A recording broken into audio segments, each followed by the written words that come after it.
So I'm still learning about this. We'll see how that goes. So today I'm talking about creating a daily practice, and I want to talk a little bit about that, and then we'll do some practices. And if you're just checking this out, I have on my YouTube channel and here on Facebook Live and other places, other platforms, I've got a series of videos that we're doing on movement and somatic mindfulness. And so, if you're interested in topics like that, please make sure to look at some of the other resources that I offer. So, my background is in Tai Chi and Qigong and mindfulness. I'm also a psychotherapist, so I'm interested in how do I manage my energy, my vitality, and how do I manage my mood so that I'm going to have a really great day. What I've found over the years, and is that if I do certain things, I'm going to have a more predictably good day. And if I don't do those things, I'm not setting myself up to have the best day. And so it makes sense for me to do those things, but it's also a little bit of a pain in the ass. So like I know that in order, like I have a dentist who says, well, only brush those teeth that you want to keep, right? So it's like, oh, okay. So the idea is that I have to brush my teeth on at least a daily basis in order to keep them healthy. And I have an adolescent subpersonality who, finds that very tiresome and just would rather not have that responsibility. Similarly, there are a lot of other things that I can do that keep me healthy, that keep me strong, that keep my energy, my chi strong, that keep my vitality up, and that keep my mood strong. And if I don't do those things, I don't have as good a day. But doing those things is repetitive. It's a little bit annoying that I have to do those things, and it requires recommitment and recommitment and recommitment in order to continue to do them. I know they're good for me, but it's a little bit of a pain in the butt. Now, my experience with my students is that they struggle with the same things. This seems to be a human condition that we have to take care of ourselves. We have to do repetitive self-care, and that almost everybody has a part of them that is a little rebellious about that. So we don't want to be surprised. We don't want to think that that's because of some sort of character defect. We want to go, oh, right, I do want to achieve this place where I follow sensible routines and where I do ongoing good quality self-care, but I don't want to be surprised if I find it discouraging or annoying, or that if I have to recommit and recommit and recommit for the rest of my life, because that's just sort of the nature of the way things work. Okay, so if we're designing that sort of program for ourselves, there are certain elements that I find very useful, and I want to just offer these elements as pieces. The natural thing is for you as an individual to find what are your elements, what is it that you have to do for your self-care, because of course we're not all the same. And it's important that you find things that are as nourishing as possible for you personally. So the first thing that So what we're going to do today is I'm just going to briefly introduce a series of elements, and then I'm going to be talking about this on other live streams that I do in the future. So the first element for me is about warming up. And warming up is about getting my body moving. It's about increasing my breath. It's about increasing my heartbeat. If I don't warm up, then like I never warm up over the course of the day, I'm not going to have as good a day. And it's absolutely predictable. So I want to show you an easy way to just warm up. Okay, and fortunately, it's summer here in Southern Oregon, so it's toasty in this room right now. So we're already moved forward to a good place of warming up. I'm going to change my camera angle so that you all can see me. And so when we do this warming up, what I want to do is I want to get my heartbeat going. I want to get my breath going. And one of the easiest ways to do that is with this cross crawl. So I do right hand, left knee, right knee. And I'm doing my cross crawl. And once I've got that, I can jog in place. And if I jog in place for a minute or two,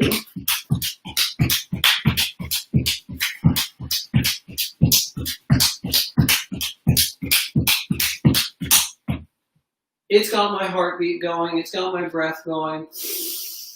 I'm just feeling a little bit more vitalized, okay? Even though it's toasty here in this room, I'm doing pretty well. I've got, as I say, a little bit more energized just from doing that little process. So I'm hoping that this is just, we do the right hand, left knee, left hand, right knee, instead of jumping jacks. Jumping jacks will separate the right side from the left side. This way, we're cross-crawling, much better brain integration kind of exercise.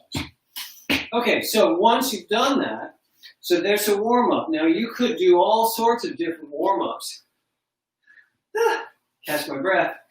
You could do all sorts of different warm-ups, but the important part here is that you get your heart rate going and you get your breath going a little bit, because it's just going to be invigorating. You don't have to, you don't have to go and run a mile, but you could. You just go and go, oh, okay. Or you could go and run wind sprints or whatever it is that's refreshing and get your blood going. Again, if you're just joining us, the plan here is to come up with a daily practice that you can commit to doing that has consistent elements. And what I'm suggesting is that element one is warming up. Okay, so we do our warm-up. Once I've warmed up, what do I want to do next? Well, I want to stretch. And if I don't stretch, my life is not going to go as well. My day is not going to go as well. My body's actually going to complain about it. So when I stretch, I found that the simplest and most efficient way to stretch is to do the sun salutation. So many of you have some yoga background. You may know the sun salutation. So here, let's go on through this together. We stretch on up, and when I do this stretch, I'm clasping my hands this way. I modify this sun salutation because I want to make it even more thorough. So I'm stretching up this way. I can turn, do that stretch a little bit. Because I did my warm-ups, my heart rate is still a little elevated. My breathing is still a little elevated. That helps me go through this and have the blood flow really good. And then I'm going to bend at my hips. And when I bend at my hips, I'm trying to do actually this is called foundation. There's a chiropractor who developed this exercise, this posture. So I'm allowing myself to bend at my knees, bend at my hip joints. I've got my back flat to swayed so that I'm stretching my ischial tuberosities away from the backs of my knees and my heels, really stretching in the hamstrings. So as opposed to this, I'm not doing that. Okay? Bending here at the hip joint, stretching there, and then bending the knees more, hands on the ground, one leg back, one leg forward. I always put my left leg back because that just helps me remember. With this position, you can have your hands on the floor, on your knee, or up in the air. And we just hold these stretches for about 10 seconds. So just breathe, relax. Make sure that you're not holding your breath. And then hands down to transition into the next movement. We move the foot back and push those heels down. So now I'm stretching the backs of I feel it mostly in my calves. Extend all the way out to your fingertips so that the pressure is not just on the heels of your hands. And then 100% into one leg. And you can raise this leg up in the air, extend it if you like. Sometimes I rotate my ankle of the foot that's in the air because that just gives me something else to do. Another movement. And then switch feet. Raise your leg up in the air if you like. Push the heel down so you really get a strong stretch. And then rotating at the ankle if you want.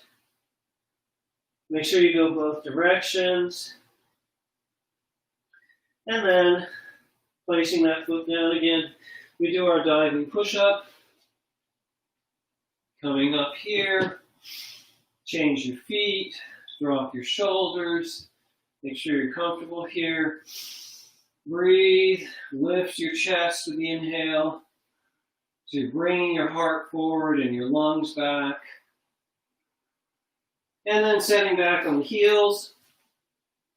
When you do this, you might be on your heels, reaching forward. I like to spread my fingers, so I'm maximizing the distance between my thumbs and my little fingers. Really get that stretch. Breathe, relax. And then we come out of that and we go into the mirror image lunge stance. So because I moved my left foot back, I now move my left foot forward. Again, your hands can be down on the floor. They can be on your knee. They can be up in the air, whatever you like.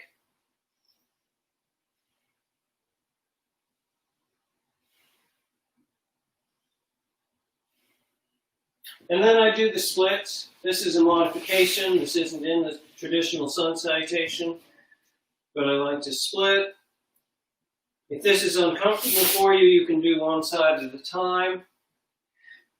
Again, if you're joining us, the structure here that we're following is starting with warm-ups and then going to stretching. When I'm in this stretch, I like to do a hurdler stretch over here.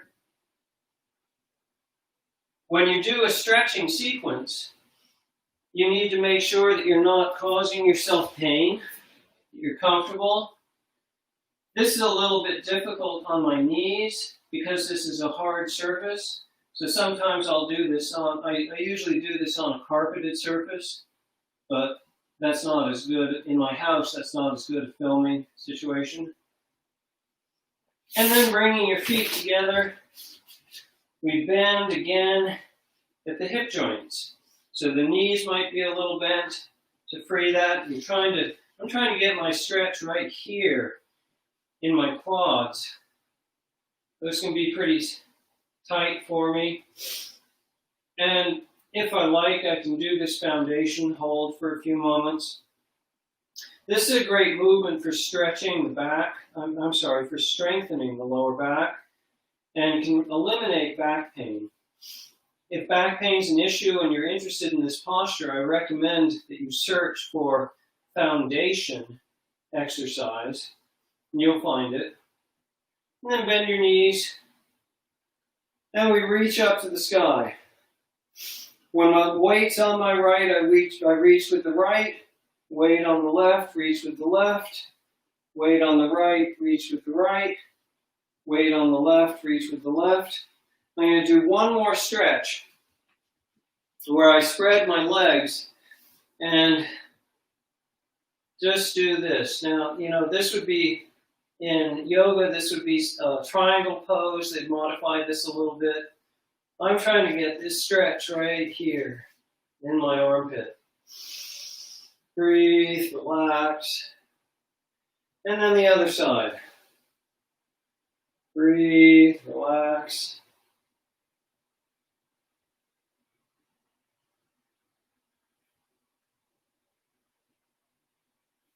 And coming back. Okay, so And again, if you were just joining us, what we're looking to do is come up with a repetitive stretching. A repetitive sequence that lifts your energy, that lifts your mood, that's predictable, that you're willing to sign on to for the rest of your life. Okay, so am I going to need to do warm-ups before I stretch for the rest of my life? Yes. Is it going to be helpful for me to do stretching every day for the rest of my life? Yes. There's absolutely no question that doing those warm-ups and doing that stretching is going to be helpful.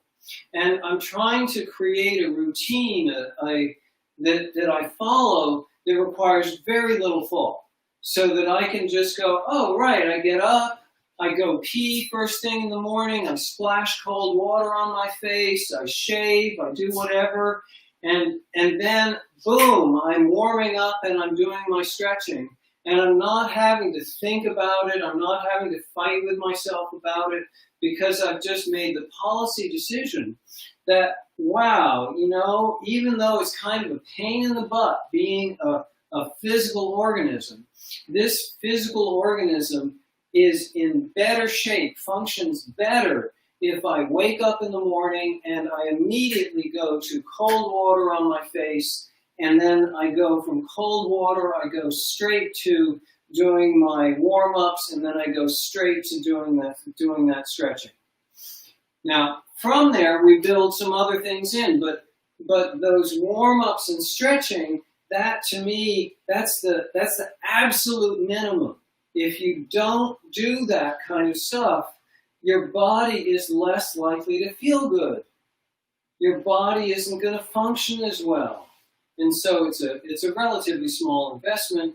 My recommendation to you is that you do whatever it takes to become cognitively willing to make that investment in yourself, the same way that you invest in eating good food, in drinking plenty of water, in getting regular exercise, in brushing your teeth, all of that kind of thing.